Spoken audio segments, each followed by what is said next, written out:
So I everyone, my name is Lokesh गुजर और स्वागत है आपका मेरे चैनल पे। और आज की वीडियो में अपन एक बेहतरीन टॉपिक पे बात कर रहे होंगे यार, क्योंकि सभी बच्चों का एक दिक्कत होती है कि वो है ना सिलेक्शन की रेस में तो दौड़ते हैं, लेकिन कहीं ना कहीं वो पिछड़ते किस चीज़ों में कि वो डायरेक्ट रैंक की कोशिश करते हैं। लेकिन अपन को रैंक का कोशिश कभी भी नहीं करना होता है, अपन को पहले सिलेक्शन को सिक्योर करना होता है, देन उसके बाद रैंक पे जाएं। अगर पहले मान लीजिए आपका सिलेक्शन ही सिक्योर नहीं हो पा रहा तो आप रैंक पे कैसे जाएंगे। तो रैंक बनाने के पहले भैया अपना सिलेक्शन सिक्योर करो, देन उसके बाद रैंक पे काम करो, है ना।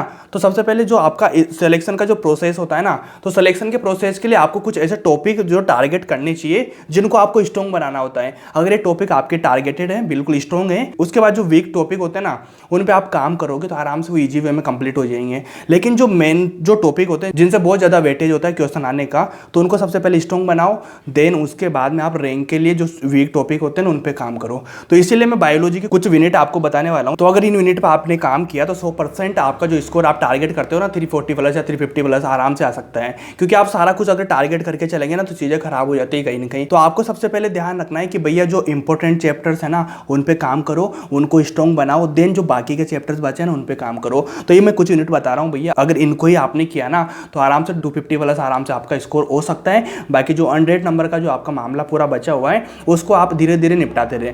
तो पहले इन टॉपिक को स्ट्रॉन्ग बना लो, जो बता रहा हूँ मैं किस तरह से बनाना है आप लोगों को यार। तो सबसे पहले अपन समझेंगे यार भाई सेल बायोलॉजी के बारे में, ठीक है ना। 11th का टॉपिक है, इसमें 2 चैप्टर्स आते हैं, ठीक है। तो इनसे मिला के अगर बात करेंगे तो टोटल अपने पास आते हैं भैया 7 क्वेश्चन। पर ईयर में 7 क्वेश्चन आ ही जाते हैं, इनसे कभी कभी 8 क्वेश्चन भी हो जाते हैं, है ना। तो 7 तो मिनिमम आने ही है। उसके बाद है भैया प्लांट फिजियोलॉजी। इससे है ना प्लांट फिजियोलॉजी से भैया हर साल जो कम से भी कम है ना मिनिमम बात करेंगे ना 10 क्वेश्चन पर ईयर में आ रहे होते हैं यहाँ से, ठीक है। उसके बाद अपन बात करेंगे ह्यूमन फ्यूचर की, तो उसमें भी भैया 10 क्वेश्चन यहाँ से पर ईयर आते हैं। तो ये हाई वेटेज वाले चैप्टर्स हैं और इजी चैप्टर्स हैं, क्योंकि अगर आप ह्यूमन फ्यूचर पे जाएंगे ना तो वहाँ से आराम से आपका एक बार पढ़ने लगेंगे तो भैया बिल्कुल इंटरलिंक वाले चैप्टर्स हैं। तो आराम से 10 क्वेश्चन इजीली वे में कर सकते हो आप, है ना। तो इनको पहले स्ट्रॉन्ग बना लो, ठीक है। उसके बाद अपन 12th वाले पोर्शन में जाएंगे तो उसमें कुछ यूनिट मैं आपको बता रहा हूँ, उनको कंप्लीट करो, देन आपको इजी चैप्टर्स पे जाना है। तो सबसे पहले अपन बात करेंगे रिप्रोडक्शन और हेल्थ की, ठीक है ना। तो रिप्रोडक्शन हेल्थ से भैया पर ईयर की बात करेंगे तो 5 क्वेश्चन पर ईयर आते ही है यहाँ से, है ना, गारंटेड आते हैं और ईजी क्वेश्चन आते हैं और बिल्कुल एनसीईआरटी बेस वाले क्वेश्चन आते हैं, क्योंकि बाहर के क्वेश्चन नहीं आते हैं यहाँ से, बिल्कुल एनसीईआरटी से डायरेक्ट क्वेश्चन उठ के आता है। तो इन चैप्टर से भैया पहले कमांड बनाओ, बनाने के बाद अपन उन चैप्टर्स पे काम करेंगे जो अपने वीक पढ़े हैं या जिनको अपन को छोड़ के चल रहे हैं, है ना। पढ़ना तो सब कुछ ही आपको, लेकिन इन चैप्टर को पहले निपटाओ, ठीक है। उसके बाद अपन सबसे हाई वेटेज का चैप्टर है अपना जेनेटिक्स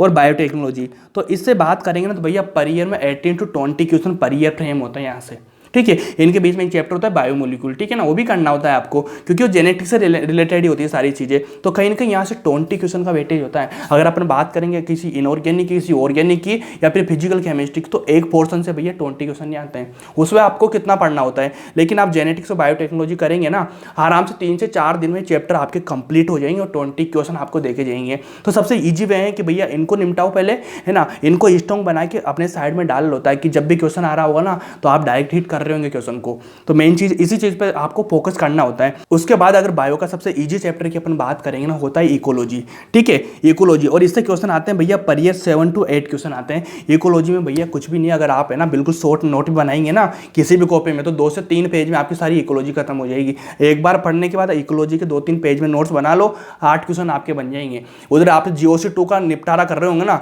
GOC2 में भैया आपको महीने महीने लग जाते हैं, लेकिन अगर आप इसको 2 दिन पढ़ लेंगे ना इकोलॉजी, 8 क्वेश्चन फ्रेम हो जाएंगे। GOC2 से लगभग 7 से 8 क्वेश्चन आते हैं, जिसमें कितना पढ़ना होता है, आपको फुल मेहनत करनी होती है। तो भैया इन चैप्टर पे कमांड बनाओ अपनी, ठीक है। तो अगर मान लीजिए अपन बात कर रहे हैं भैया टोटल क्वेश्चन कितने हुए, तो अपन इसकी बात करेंगे भैया टोटल इधर से हो रहे हैं 27 और यहाँ से 12 से आ रहे हैं लगभग देख लो 33, ठीक है ना। तो टोटल अगर क्वेश्चन की बात करेंगे तो यहाँ से हो जाएंगे 60 क्वेश्चन, ठीक है। इनको 4 से मल्टीप्लाई करेंगे तो आपके पास स्कोर और होगा 240। तो 240 स्कोर आपका हो रहा है भैया इन यूनिट से पढ़ने के बाद। तो ये वाले स्कोर तो ऐसा है जो आपका बिल्कुल स्ट्रॉन्ग पॉइंट है आपका, ठीक है। ये तो बिल्कुल आपने स्ट्रॉन्ग कर लिया। अब आपको केवल स्कोर बनाना है, तो कितना 100 का 100 नंबर और आपको स्कोर करना है, जिसमें आपका स्कोर हो जाएगा भैया 350 के आसपास, ठीक है। अगर 350 का स्कोर आपका बायो में आ रहा है ना तो भैया आपका सिलेक्शन कोई नहीं रोक पाएगा, क्योंकि बच्चों का बायो वाले बच्चे होते हैं, ठीक है ना। तो सभी का बच्चों का स्कोर है ना बायो में सबका बेटर होता है। फिजिक्स केमिस्ट्री में क्या होता है, सबका एवरेज होता है, किसी का 10-20 नंबर ऊपर नीचे चलता रहता है। लेकिन बायो में भैया जो भी सिलेक्टेड बच्चे होते हैं ना उनका 330 प्लस या 340 प्लस तो नंबर आना ही है। अगर इतना नहीं आया ना आपका तो इधर फिजिक्स केमिस्ट्री में आप ऐसा नहीं कि भैया 180 ले आएंगे, बहुत कम बच्चे होते हैं जिनका 180 आता है, वहाँ का एवरेज वही आता है 340, 330, 320, ठीक है। तो ये वाला एवरेज रहता है। लेकिन बायो में अपन को स्कोर बढ़ाना होता है, अगर बायो में लो हो गया ना तो वहाँ तो अपने आप लो हो ही जाता है बच्चों का, है ना। तो इस तरह से भैया इनको स्ट्रॉन्ग पॉइंट को पहले निपटा लो।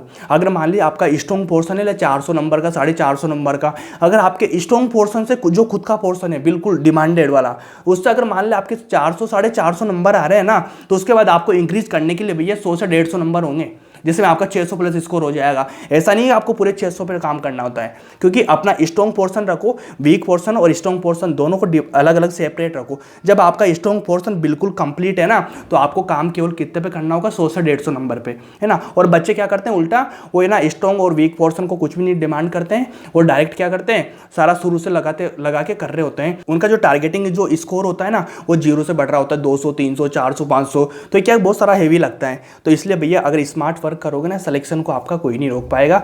सबसे इजी ये मेथड होता है कि हम लोगों को एक्सपीरियंस उन चीज़ों का, हमें ये चीज़ें 4 से 5 साल 6 साल तक हमने भुगत चुके हैं कि कैसे कैसे चीज़ें होती है। लेकिन क्या होता है, पूरे साल तो बच्चों को ऐसा लगता है कि मैं 700 नंबर लाऊंगा, 650 लाऊंगा, लेकिन लास्ट में जाके क्या होता है, भैया 600 आ जाए, मेरा सिलेक्शन हो जाए, काफ़ी है। तो कहीं ना कहीं आपको भी मैं गारंटेड इस चीज़ के लिए बोल रहा हूँ कि इस चीज़ से दिक्कत आती है। इसलिए अपना जो सिलेक्शन का जो सिक्योर जो मार्क्स होते हैं 600, तो उनको कर लो।